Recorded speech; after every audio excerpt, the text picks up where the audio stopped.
What's going on, everyone? Larry here from the Retro Gamers podcast, bringing you my half of this very special edition two-parter episode. Anthony showing off his sights and sounds there from Singapore, which was awesome. That mall that he goes to there in Singapore, they literally have everything, electronically speaking, but they got a lot of stuff there, which is really, really cool. So very fun to actually see, in the past, Anthony has brought us, the photos of Dr. Clawtopus. I love that name. And Retro Nuts and all them. So always saw the photos, but to see the actual building, I mean, especially that scene when Anthony shoots down and you see all the floors. I made it shoot up. You see all the floors. It reminds me of a hotel I was in that was not the Luxor in Vegas, which does it, but like this hollow hotel that I was in Houston one time, and just to see, like, you stand on the bottom and just to look up, it's epic. But very cool to finally see that mall that Anthony visits there in Singapore. I was supposed to bring the reason why this is like a special two-parter special edition is because I have had a cavalcade of issues with trying to set up recording, editing, some things with my regular personal job. Good, don't get me wrong. Those came into play. So, which is why it's also hitting finally on a weekend, days after we normally post. And in fact, I'm recording this literally 1 week after New York Comic Con. So I apologize. I take the full responsibility of that and the lateness of this episode. Also, because I have no other time to do this and I just timed it terribly, you're going to hear my washing machine. So again, I apologize. But with that being said, I am going to bring you some, my thoughts and fun from New York Comic Con 2024 at the Jacob Javits Center in Manhattan, New York City. First of all, from a personal standpoint, I've been waiting 1 year to finally get back to New York Comic Con. I think I might have talked about it last year. I had such a miserable time at Comic Con last year, not because of Comic Con, but because of me. I was heavier. It was raining that day. I was not happy. I just felt tired. I felt miserable. I remember having to walk up from Penn Station to the Javits, which...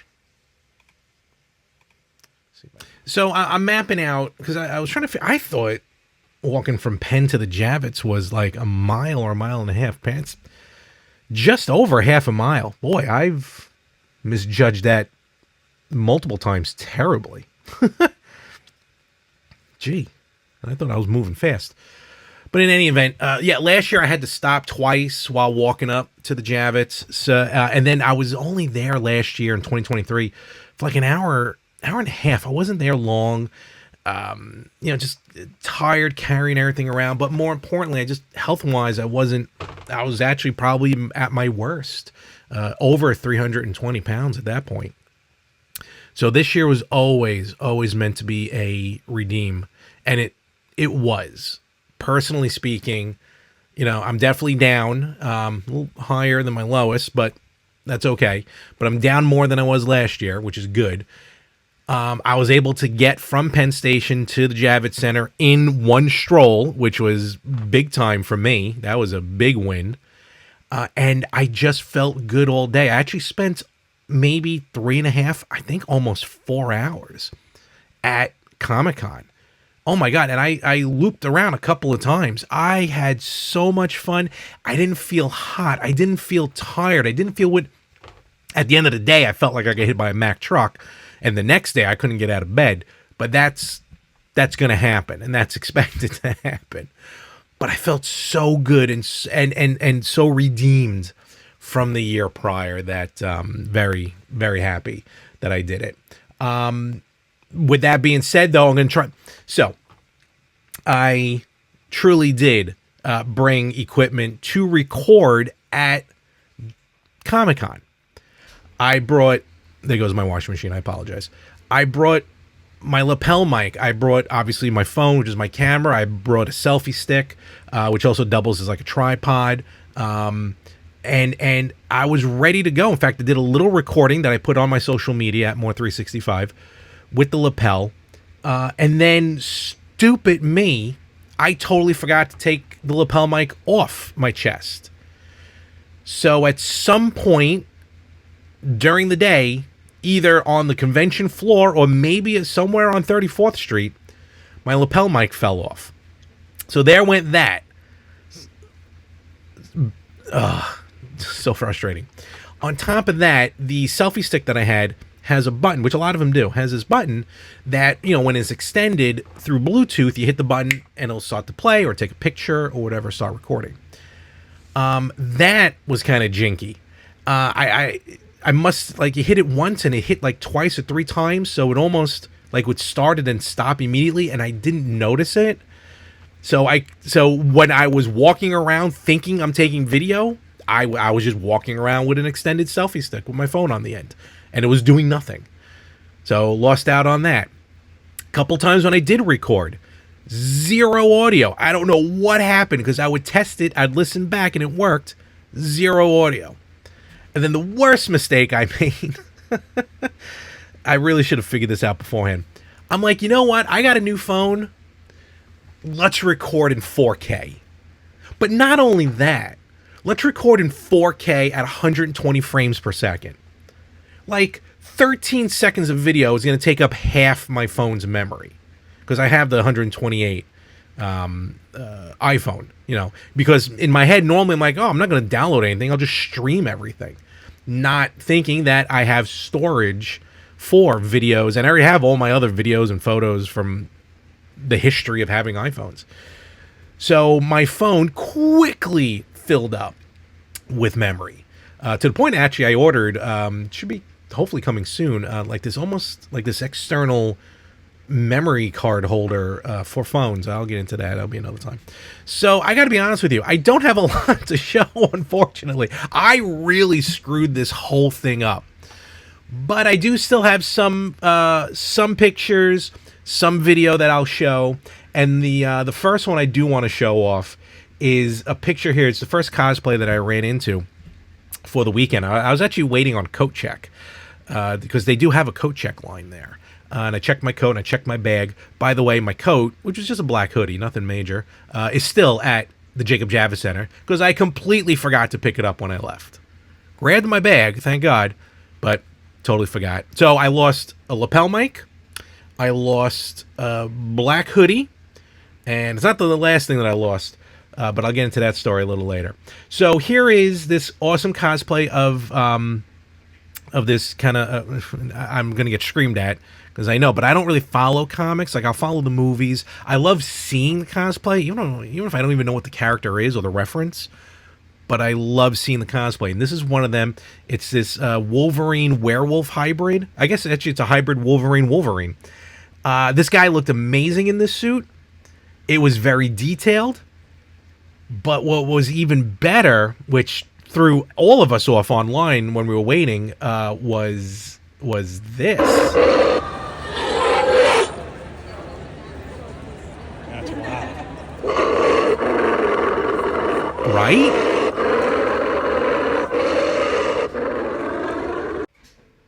That was wild. That was insane to hear that growling. And I feel bad because there was a guy behind me who, like, I guess was professionally shooting. And here I am, just some schmuck with my phone. But, like, there was a guy behind me with, like, a professional camera professionally shooting him.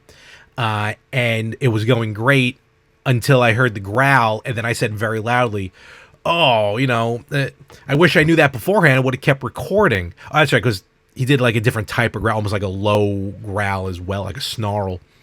And I said very loudly, oh, I wish I was able to catch that. Probably completely ruining that guy's shot in that guy's video. So sorry, whoever's out there. But very cool. And then, of course, just the way Comic-Con is, going up the escalator here. Just the people at Comic-Con. And you can see some cool cosplay, even in this video here. Again, this is just some of, unfortunately, the very little video I was able to capture. So here I am walking into now. This is the main floor. If you've never been to Comic-Con, this is the main floor of Comic-Con. I'll probably repeat some of this with some other videos. But right off the bat, this gorgeous Michael Myers figurine here, or statue, if you will. I don't know the company. What is that? Premium Collectibles. Premium Collectibles. Look at that Michael Myers. That is a detailed Michaal Myers. But forget that. Look at him. Not the guy in the green. That guy was cool. But this, look at this Optimus Prime. This battle-ready Optimus. Holy Hannah. Oh, what I wouldn't have to have that. And then Grimlock. A very, a smaller version. And then Soundwave with the arm cannon. And Rumble as well. So I'm going to probably do this. This is probably going to be raw footage. So I don't think I'm going to edit this too much. Look at these turtles and Shredder. Oh my God. I think I'm going to swing around. I might swing around to the other side. Yeah, I do. I swing around to the other side because I'm not the only one videoing. Look at these characters. Oh my God. Shredder looks phenomenal. The little, do I zoom in on it? I think I do near the end here. The little guys with the radioactive material, the TGRI canister, and the 4 little turtles. And that, I think that light was glowing. I think that ooze was glowing. Beautiful, beautiful statues right there. Moving on. Did I get it from here? Is this... I'm kind of doing this all on the fly. Oh, yes. Okay, so... I move on. They have a Godzilla 70th anniversary set up. And look at this. And folks, I thought it was a statue at first. And it might still be a statue. Here we go. Here's a better video of it. That is Godzilla. Look at that tail. Holy cow. The line to get the picture with Godzilla was beyond. There was no way, unfortunately, I was going to be able to wait on that line. I mean, I would have loved. If I was able to pay extra to jump ahead, I would have. But look at this. Oh, my God. That was one of my favorite things. I mean, it wasn't a cosplay. It was set up there. They had it at the booth. But to see that Godzilla, holy cow. Here are a couple stills just to see him. It was magic. Absolute magic. I swung by a couple times, hopefully to see if the line was short. It was not. It never was. So we got more here on the floor as I walk through. It might be a little jittery just the way the video is. Again, this is me trying to film in 4K, and I don't even think it's going to come out on 4K. Whole Tamagotchi setup. I didn't even realize there was going to be this whole Tamagotchi section from Bandai Namco, bringing back the old Tamagotchi. Of course, I had one. I might still have it somewhere, but mine is long dead, pooped to death. And you can see actually on these large screens, I think you see on one of them, kind of they show what it looks like. Those weren't playable. They just were on loop. But they were selling these, I guess, special edition Tamagotchis. Hey, $20, ain't too bad. From the original Tamagotchi. I mean, this is the Tamagotchi group. I should have bought one. I don't know why I didn't buy one. That was kind of stupid of me. Oh, I thought they would show... I had a video, I think, somewhere where on one of the big eggs there, it actually does show, like, where all the poop fills up.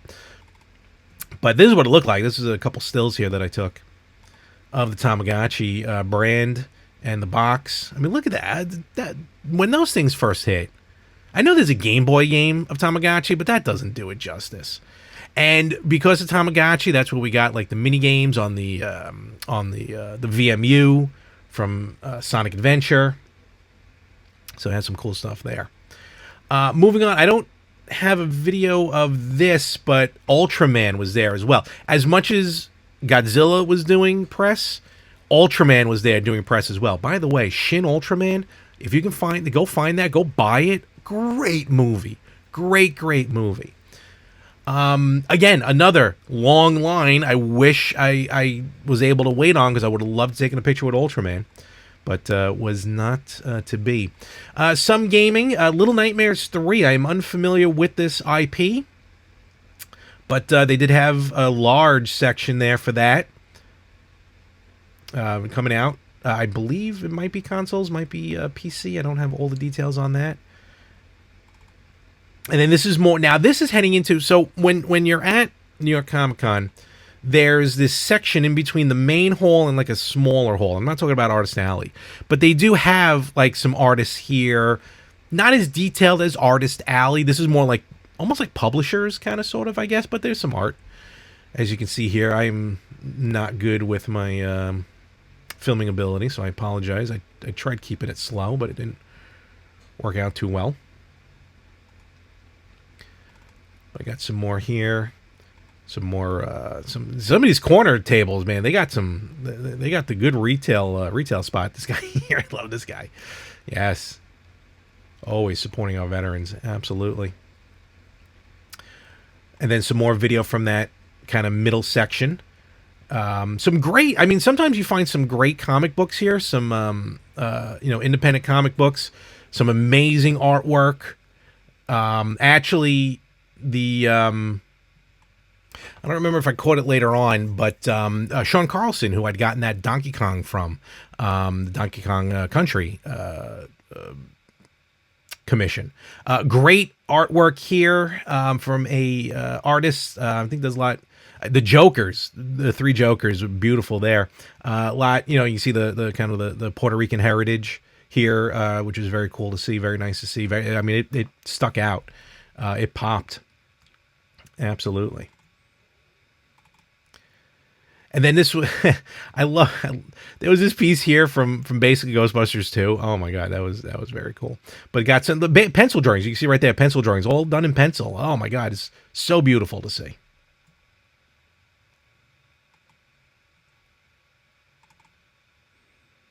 And then we got some more just walking the floor. Again, this area, I've always enjoyed this area. You tend to find some cool stuff here. As far as artwork, as far as books. And again, at this point, I wasn't really in there. I wasn't in the building that long, but I was feeling good. That's what I was so happy about. Here's Sean Carlson, again, where I got the, well, that's not Sean Carlson. That's on the other side of Sean.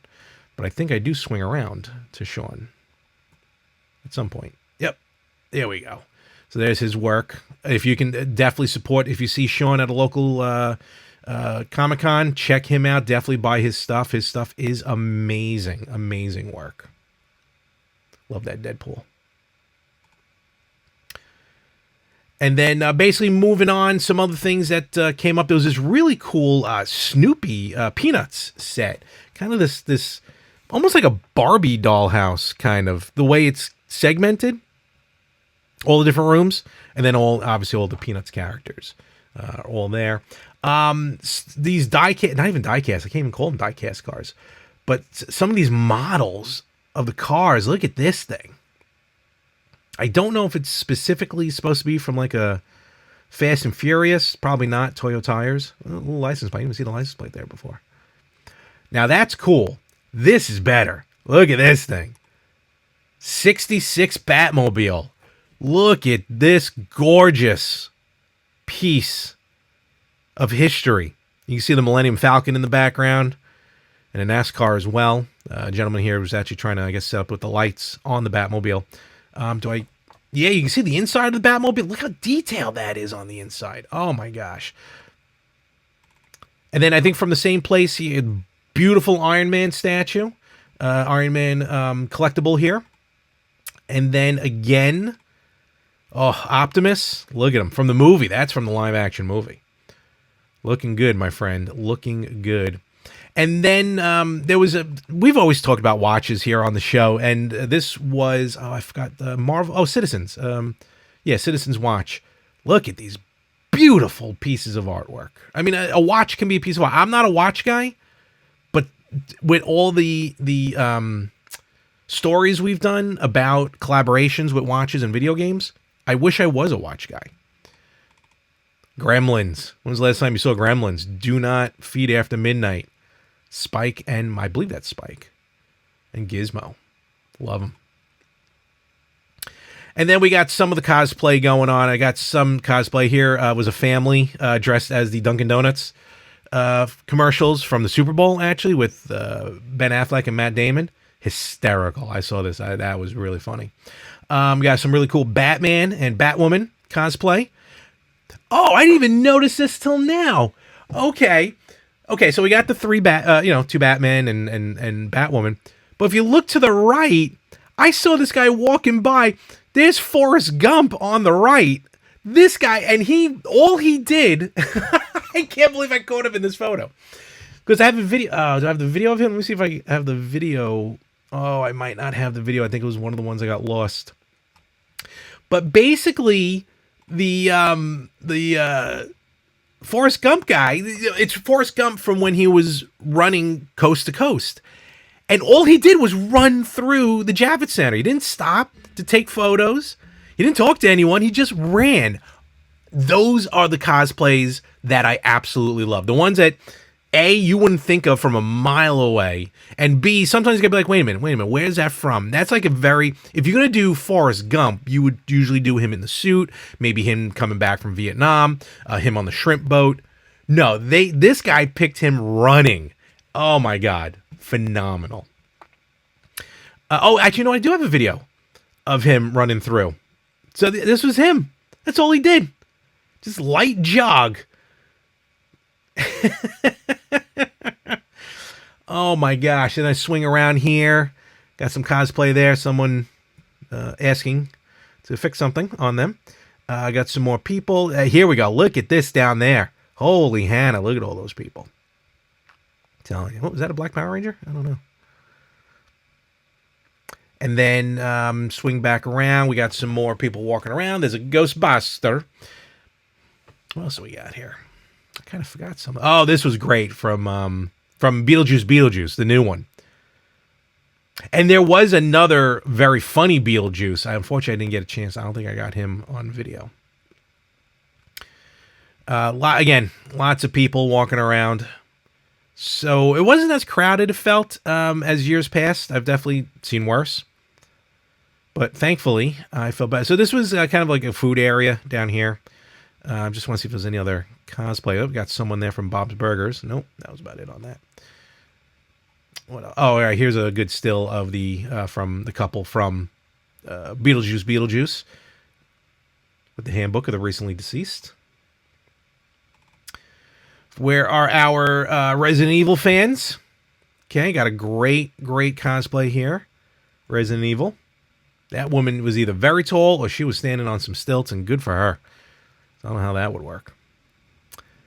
And then just, again, for those who've never been to Comic-Con or a Comic-Con, the magnitude, look at the sea of people here. Anything we can see as far? We see Ursula from Little Mermaid. What else do we got? I don't see much. I can't make out much else here. So it's almost like a Where's Waldo. I bet someone's actually dressed up as Waldo in this picture. Who knows? And then here's a couple of my personals. So here I am with Dante himself, Brian O'Halloran, not even realizing that October 19th, the day I went to New York Comic Con, was also to the date, the 30th anniversary of Clerks. Totally forgot to tell Brian O'Halloran that I dressed up as Dante from Clerks 2 for Halloween one year. Totally forgot. So, stupid me. But he was cool to meet. Let's see. What else do I have? Here's another cosplay. So if anyone knows me, you know my love of Popeye. So this couple here rocking the Popeye and olive oil. Oh, it was so good. Popeye being my first word. So that was very cool to see. And very, very stern looking Popeye. Very stern. Of course, the Grinch. I feel like I've seen him in the past. The Grinch being, well, Grinchy. And very cool how he luckily came in very kind of clear, and everyone else is coming in blurry, as you do with the Grinch. The Grinch. For life of me, I know this guy's from a comic book. I can't remember which one, but he was tall. Do I have a picture of him next to people? I don't. That dude was tall. Here we go. Blaster. You don't see a Blaster cosplay that often. That was fun to see. And then a couple more photos. Here's another photo op that I did with the one and only, one of my favorite cosplayers of all time, Miss Lainey Fenney. In fact, that is the shirt I'm wearing. So very, very meta. There she is on my shirt, and there she is next to me. Very cool cosplayer. She's very fun to watch. Very funny, very down to earth. Definitely give her a follow on Instagram, on social media. I've seen her at a couple cons before, but very happy to be able to see her here, especially rocking her merch. She just put her merch out. So if you can, go buy a shirt or a hoodie or something like that. Here is a cheeky Deadpool, being very Deadpool, rocking his Crocs there. One of the best cosplays, and again, one that you don't expect to see, kind of came out of nowhere. I was leaving that section where I saw Lanie Fenny, and then for a minute I had to be like, wait a minute, is that? And no, it wasn't. But an Alice Cooper cosplay. I mean, this guy looked, for a split second, I almost went, can I get your autograph, Mr. Cooper? Because this guy looked like Alice Cooper. And then I realized that's not a real snake. So I'm like, okay. But that guy was rocking a great one. Here's a picture of me and Sean Carlson. Had to take that picture. Very, very cool. And then over at the wrestling section, some wrestlers. There was Booker T was in the house. Two-time WWE Hall of Famer. Rikishi. He was walking around doing his stuff. Then we had Mandy Rose. Well, Mandy Sachs, formerly known as Mandy Rose. And the hardcore legend Mick Foley. Doing some autographs. And in fact, here I am with Mandy Rose, formerly known as Mandy Rose. So she was very cool to talk to. And I did meet Booker T. I didn't get a picture with Booker, but I did get his autograph. And then one of the final cosplays that I was able to capture before all my media started going haywire. Come on, look at this. From Who Framed Roger Rabbit. Judge Doom. Whit Dip. Come on now. And Roger. Great stuff. And all in all, that was basically what I was able to salvage from New York Comic Con. Some of the things that I saw there, again, the Godzilla with the 70th anniversary. Oh my God, that was so happy to see that. Very cool to see some of the, like, especially in the beginning, you saw like the Michael Myers, you saw the Turtles figures, you saw the Optimus Prime figures. So, I don't want to take up too much more of anyone's time because I'm a terrible storyteller. But New York Comic Con 2024 was an absolute blast. The third thing that I lost, remember in the beginning I said I lost my lapel mic, so now I'm down to one. I lost I forgot my black hoodie. But then, fortunately, when I was sitting down for lunch, and no fault of anyone's, just happened, someone tripped and fell over a chair and knocked over like my $6 Diet Coke bottle. So I lost that as well. Everything being overpriced, of course, at New York Comic Con, and you expect that. But otherwise, yeah, 2024 in the books. I was very happy with it. I wish I wasn't a dummy and was able to do everything proper, but I screwed it up. But nevertheless, hopefully you enjoy some of the photos and videos here. And more importantly, though, I'm not going to lie. I really went, well, two reasons. A, to meet Lanie Fenny again. And B, for that personal redemption. And it really felt good. I was really happy with myself, and I'm very proud of myself that I was able to do all that. Like I said, by the end of the day, I was there like 3.5, 4 hours. When I was done, even walking back to Penn, nothing hit me as far as the magnitude of the day and all the walking and because that's going to take a toll on anybody. But it really didn't hit me until I got back on the Long Island Railroad to head back home, finally settling in. Even when I was eating lunch, it wasn't settled in yet. Actually, I met a really cool gentleman there. I apologize, I don't remember your name. He was at the table next to me, and we struck up a conversation because, we were both going to Comic-Con. So, like I said, when I finally settled into the train, that's when it all really started hitting and hurting, and everything started tightening up on me. But man, I gotta say, I felt really good, and I was so happy about it. And it kind of makes me want to go again now for 2025. Not that I never want to stop, but I'm kind of looking forward now to 2025 New York Comic Con. So we'll see. All right, and before we wrap things up here, of course, I want everyone to remember, go check out Old School Gamer magazine. It's available physical copies. It's available digital copies. Go to oldschoolgamer.com. Subscribe now. Definitely, this is a great magazine to read. It's got some great articles in it about some old games, about new old games coming out, about retrospectives. Some of the ads in it are actually pretty cool too, to find some interesting stuff. But definitely go check out Old School Gamer magazine and subscribe at oldschoolgamer.com. And with that, we're going to wrap things up all together. Folks, we will catch you everywhere next week on the Retro Gamers Podcast.